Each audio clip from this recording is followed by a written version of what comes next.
কোনটা কোনটা আমাদের দলে। আওয়ামী লীগ যেটা করবে না, নিঃশর্ত আনুগত্য স্বীকার করবে না, তাদের কোনো চাকরির জায়গা বাংলাদেশে নাই। এই বৈষম্যের বিরুদ্ধেই আমাদের সন্তান সন্ততিরা রাস্তায় নেমেছিল। তারা বলেছিল কুটার সংস্কার করো, বিলুপ্তি নয়। মুক্তিযোদ্ধা পরিবারকে আমরা সম্মান দেখাতে চাই, আরো কিছু পিছিয়ে পড়া গোষ্ঠীকেও আমরা সম্মান দেখাতে চাই, কিন্তু সেটা হবে ন্যায্যতার ভিত্তিতে। আমরা অন্যায় কিছু মেনে নেব না। 18 সালের গুছা করে আন্দোলনের পরে বললেন যা, আর কোনো কুটাই রাখবো না। আবার কায়দা করে আদালতের মাধ্যমে পুরো কুটা আগের মতো ফিরিয়ে নিয়ে আসলে ছাত্র সমাজ বুঝলো যে তাদের সাথে এটা ধোঁকাবাজি করা হয়েছে। তাই এবার তারা আন্দোলনে নেমেছিল। তাদের ধারণা ছিল জামাতে ইসলামীকে ক্ষতি করেছে, এদেশের সেনাবাহিনীর ক্ষতি করেছে, এদেশে হেফাজতে ইসলামের অসংখ্য মানুষকে, হুফাজকে, আইতামকে খুন করেছে, সবগুলো হজম করে ফেলেছে। এখন ছাত্রদেরকে হজম করতে পারবে। এই জন্য মুগর বাহিনী আর গুলিয়ার বন্দুক দিয়ে তাদের বিরুদ্ধে আন্দোলন দমনের জন্য পাঠিয়েছিল।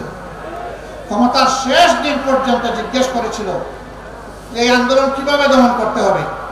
বাহিনী প্রধানগণ জবাব দিয়েছিলেন কয়েক লক্ষ মানুষকে খুন না করলে এই আন্দোলন দমন করা যাবে না।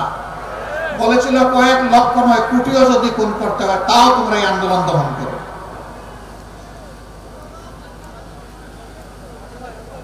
তারা তখন বলেছিলেন এখন তো ম্যাডাম দেখা যায় না, স্যার মাফ করবেন, বাংলাদেশ এখন আর এই জায়গায় নাই। এখন এই 5-7 লক্ষ সেনাবাহিনী আর পুলিশ বাংলাদেশকে কন্ট্রোল করতে পারবে না। এখন বাংলাদেশে 10 কোটি যোদ্ধা রাস্তায় নেমে এসেছে।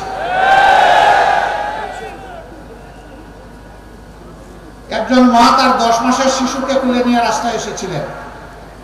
সাংবাদিক বন্ধুরা প্রশ্ন করেছিল আপনি এই সাংঘাতিক কাজ করতে গেলেন কেন? বলে কি করেছি? কেউ বুঝে এই দুধের শিশুকে তুলে নিয়ে আপনি কেন রাস্তায় এসেছেন? মুহুর্মুহুগুলি, লাশের পর লাশ, ছোট ছোট রক্ত, আপনি কেন এখানে অবুজ শিশু নিয়ে এসেছেন? তিনি বলেছিলেন শিশু আমার একটা নয়, যতগুলা যুবক যুবতী আজকে রাস্তায় নেমেছে সবগুলো আমার সন্তান। ওই সন্তানদের জীবনের প্রতি সম্মান রেখে আমি আমার এই সন্তান নিয়ে এখানে এসেছি। সাংবাদিক ভাইয়েরা আবার প্রশ্ন করেছে গুলি এসে যদি আপনাকে আর আপনার সন্তানের জীবন প্রদীপ নিভিয়ে দেয় তখন কি হবে? তিনি বলেছেন আমি আমার সন্তান শহীদের মিছিলে শরীক হয়ে যাব। 7 বছরের একটা শিশু, সে হাতে ইটের টুকরো নিয়ে পুলিশকে তেড়ে যাচ্ছে। যুবকরা তাকে ধরে এনে বলেছে এই তুমি এটা কি করছো? বলে যে আমাকে আমার কাজ করতে দিন। তুমি কি কাজে এখানে এসেছো? আমি আন্দোলন করতে এসেছি। কেন তুমি এই ছোট্ট শিশু আন্দোলন করবে? বলে যে পুলিশ আমার ভাইকে খুন করেছে। কে তোমার ভাইকে? বলে শহীদ আবু সাইদ আমার ভাই। তোমার বাড়ি কি রংপুর, পীরগঞ্জ? বলে না আমার বাড়ি ঢাকায়। তাহলে ও তোমার ভাই হয় কেমনে? বলে যে ও আমার ভাই হবে না তো কে হবে? যে মানুষের মুক্তির জন্য রাস্তায় নেমে জীবন দিয়েছে সেই আমার ভাই। তুমি যাও আন্দোলন আমরা করব। ঝাড়ি মারে বলে ছাড়েন মিয়া, আপনি সরেন, আমি আমার আন্দোলন করব। That was Bangladesh and that was movement. কেন এই 10 মাসের শিশু আন্দোলনে শরীক হয়ে গেল? এই 7 বছরের শিশু কেন শরীক হলো? এই মা কেন আসলেন? এর কারণ ছিল যে এরা শুধু বিরোধী দলের উপর, আলেম উলামার উপর নির্যাতন করে নাই, এরা 18 কোটি মানুষের উপর নির্যাতন করেছে। 18 কোটি মানুষকে বেইজ্জত করেছে, তাদের সম্পদ লুণ্ঠন করেছে, সিন্ডিকেট করে বাজার মূল্যের অগ্নিমূল্য তারা চালু করে দিয়েছিল। যে সিন্ডিকেট এই সরকার এসে এখনো ভাঙতে পারে না। আমরা জিজ্ঞেস করি যে আপনারা ভাঙতে পারেন না কেন? বলে যে আপনাদের দোষ। আমাদের কি দোষ? বলে যে সিন্ডিকেটের হাত বদল হয়ে গেছে। আগে যাদের কাছে ছিল এখন আরেক দল এটা তাদের হাতে তুলে নিয়েছে। আমরা সরকারকে বলেছি এই সিন্ডিকেটের বিরুদ্ধে আপনাদেরকে যুদ্ধ ঘোষণা করতে হবে। এই সিন্ডিকেটের হাত আপনাদেরকে ভেঙে দিতে হবে। 18 কোটি মানুষের উপর আর অর্থনৈতিক শোষণ চালানো যাবে না। এই সিন্ডিকেটের বিরুদ্ধে আপনারা নামুন, আপনাদের সাথে 18 কোটি মানুষ নামবে ইনশাআল্লাহ। দ্রব্যের এত মূল্য, উৎসস্থলে তো এত দাম পায় না আমার কৃষক। অনেক জায়গায় তার উৎপাদিত মূল্যের উৎপাদন খরচটা পর্যন্ত পায় না, অনেকে হাহাকার করে। তার কারণ হলো ঘাটে ঘাটে চাঁদাবাজি। এই চাঁদাবাজি তো আগে ছিল, 5 আগস্টের পরে কুষ্টিয়ায় আর কোনো চাঁদাবাজি নাই। কুষ্টিয়া এখন চাঁদাবাজ মুক্ত, ঠিক আছে না? না, এখনো চাঁদাবাজি চলে। তাহলে এতগুলা মানুষের জীবনের প্রতি আমরা কি সম্মান দেখালাম? আপনারা কি আবার চাঁদাবাজি এই দেশে চলতে দিতে পারেন? আপনারা সমর্থন করেন? আগে দখলদারি ছিল, ফুটপাত থেকে শুরু করে সব কিছু দখলে চলে গেছিল। এখন তো আর দখলদার নাই, এখনো আছে। এই চাঁদাবাজি দখলদারি মুক্ত বাংলাদেশ আমরা করতে চাই। বলবেন তার প্রমাণ কি? আপনারা যে পারবেন, তার প্রমাণ হচ্ছে আমাদের কর্মীরা চাঁদাবাজিও করে না, দখলবাজিও করে না। আমরা সেই দল যাদের শীর্ষ 11 জন নেতাকে খুন করা হয়েছে বিচারের নামে প্রহসন করে। কাউকে দেওয়া হয়েছে ফাঁসি, আর কাউকে জেলের ভিতরে মৃত্যুর কোলে ঠেলে দেওয়া হয়েছে। সর্বশেষ আমাদের থেকে বিদায় নিয়েছেন কোরআনের পাখি আল্লামা দিলওয়ার হোসেন সাঈদী। শহীদ মৌলানা মতিউর রহমান নিজামের সহকর্মীদেরকে এভাবে নির্মমভাবে হত্যা করা হয়েছে। মিথ্যা মামলায় সাজানো, আদালতে পাতানো সাক্ষী দিয়ে। এখন মামলার বাদীরা এবং সাক্ষীরা বলছে যে যারা আমাদেরকে জোর করে সেদিন এই মামলা দায়ের করিয়েছিল এবং সাক্ষী দিয়েছিল, এখন তাদের বিরুদ্ধে আমরা মামলা করব। এটি আল্লাহর খেলা। তুইজ্জু মান তাশাউ ওয়া তুযিল্লু মান তাশাউ বিয়াদিকাল খায়র ইন্নাকা আলা কুল্লি শাইইন কাদির। আল্লাহ ইজ্জত দেওয়ার মালিক, ইজ্জত কেড়ে নেওয়ার মালিক। আল্লাহ বাংলাদেশে আরো অনেক কিছু দেখাবেন ইনশাআল্লাহ। আমার সম্মানিত ভাইয়েরা, আমাদের এতগুলা সন্তান জীবন দেয়নি যে বাংলাদেশে এখনো চাঁদাবাজি চলবে। এতগুলা সন্তান জীবন দেয়নি যে এখনো দখলদারি চলবে। এতগুলা সন্তান জন্ম দেয়নি এখনো ভাগ বাটুরা করে সর্বত্র ঘুষ বাণিজ্য চলবে, এমনকি মামলা বাণিজ্যও চলবে। এর জন্য আমাদের সন্তানেরা জীবন দেয়নি। 34,000-এর ঊর্ধ্বে আমাদের সন্তানেরা জীবনের তরে পঙ্গু হয়ে গিয়েছে। 500-র উপরে 2টি চোখ হারিয়ে অন্ধ হয়ে গিয়েছে।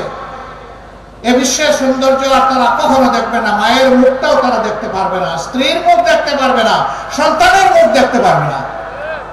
তাদের চোখের আলো নিভে গেছে।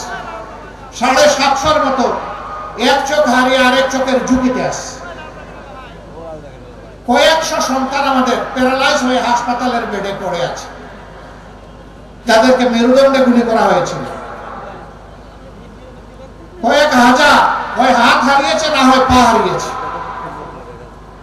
এতগুলো মানুষের প্রতি, জীবনের প্রতি, রক্তের প্রতি, লাল রক্তের প্রতি গাদ্দারি করা চলবে না। এই রক্তের আমানত রক্ষা করতে হবে, সম্মান দেখাতে হবে।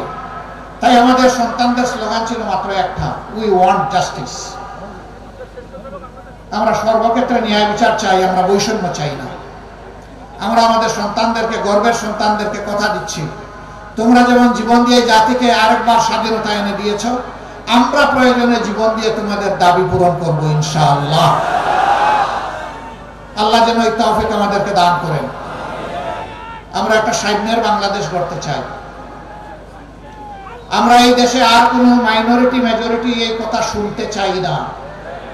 কিসের মেজরিটি আর মাইনরিটি? বাংলাদেশে যারাই জন্মগ্রহণ করবেন তারা সকলেই ধর্ম বর্ণ নির্বিশেষে এই দেশের গর্বিত মর্যাদাবান নাগরিক। রাষ্ট্রের সংবিধান সকলকে সমান অধিকার দিয়েছে। আল্লাহর সংবিধানও তাদেরকে সমান অধিকার দিয়েছে। আধুনিক রাষ্ট্রের প্রথম সংবিধান হচ্ছে মদিনার সনদ। এই মদিনা সনদে 1 থেকে 5 নম্বর ধারা পর্যন্ত প্রত্যেকটি হচ্ছে সকল ধর্মের মানুষের অধিকার সংরক্ষণের সনদ। সেখানে পরিষ্কার বলা হয়েছে ধর্মের ভিত্তিতে কোনো নাগরিকের অধিকারকে বিভক্ত করা যাবে না। এই রাষ্ট্রে সকল নাগরিকের জীবন, সম্পদ এবং ইজ্জত সম্পূর্ণ নিরাপদ। এই রাষ্ট্রে সকল ধর্মের মানুষ নিজ নিজ ধর্মে আচার অনুষ্ঠান পালন করবেন অত্যন্ত নির্বিঘ্নে, নিরাপত্তার সাথে। কেউ কারোর উপর হাত দিতে পারবে না, দুঃসাহস দেখাবে না। এই দেশের সকল ধর্মের মানুষ তাদের নিজ নিজ ধর্ম পালনে কোথাও বাধার সম্মুখীন হবে না। ইসলামের ধর্ম কারো উপর জোর করে চালানো যাবে না। পরিষ্কারভাবে এই সনদে এগুলো বর্ণিত আছে। সেই রাষ্ট্রে বলা হয়েছে তাদেরকে নির্বিঘ্নে ব্যবসা করতে দিতে হবে। যদি তাদের কাউকে বাইরের কেউ আক্রমণ করে, মুসলমানদের দায়িত্ব হবে তাদের পক্ষ নিয়ে লড়াই করা। আমরা সেই বাংলাদেশ চাই। আমরা সকল ধর্মের ভাইদেরকে বলি, যারা ধর্মের বিভাজন তৈরি করে মেজরিটি মাইনরিটি, তারাই আপনাদেরকে 53 বছর বড় কষ্ট দিয়েছে। আপনারা চিন্তা করে দেখুন, আমাদের দলের কেউ ওই অপকর্মে জড়িত নাই, অথচ দোষ দেয় আমাদের ঘাড়ে। কোথাও কিছু হলে যত দোষ মন্দ দোষ সব করেছে জামাত ইসলামী, কিন্তু আখের গিয়ে আর খুঁজে পায় না, প্রমাণ করতে পারে না, একটা প্রমাণ করতে পারে না।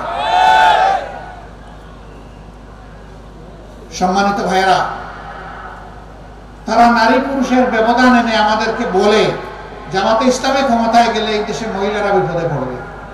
কেন বিপদে পড়বে? মহিলা তো মায়ের জাতি, আমরা তো তাদেরকে মায়ের মতো সম্মান করতে চাই, সম্মান করি। এর প্রমাণ আমাদের পরিবারের সদস্যবৃন্দ